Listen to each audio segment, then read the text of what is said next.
শহরের শেষ ট্রেন ছাড়তে আর মাত্র ৩ মিনিট বাকি। স্টেশনে ভিড় কমে এসেছে।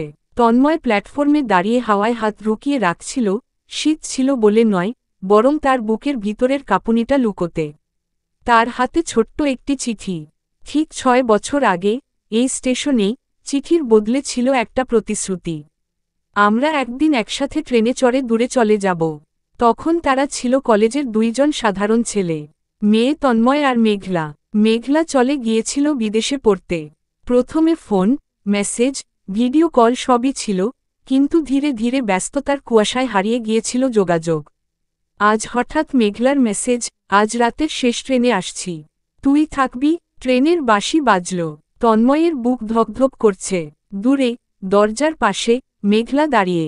আগের মতো লম্বা চুল নেই, মুখে একটু ক্লান্তি, কিন্তু সেই চোখ, যেখানে একসময় পুরো পৃথিবী ছিল তন্ময়ের জন্য। অপরিবর্তিত। তারা কিছু বলেনি প্রথমে, শুধু তাকিয়েছিল। তারপর মেঘলা আসতে বলল, চল, প্রতিশ্রুতিটা এবার পূর্ণ করি। তন্ময় হেসে হাত বাড়িয়ে দিল। ট্রেনের দরজা বন্ধ হল।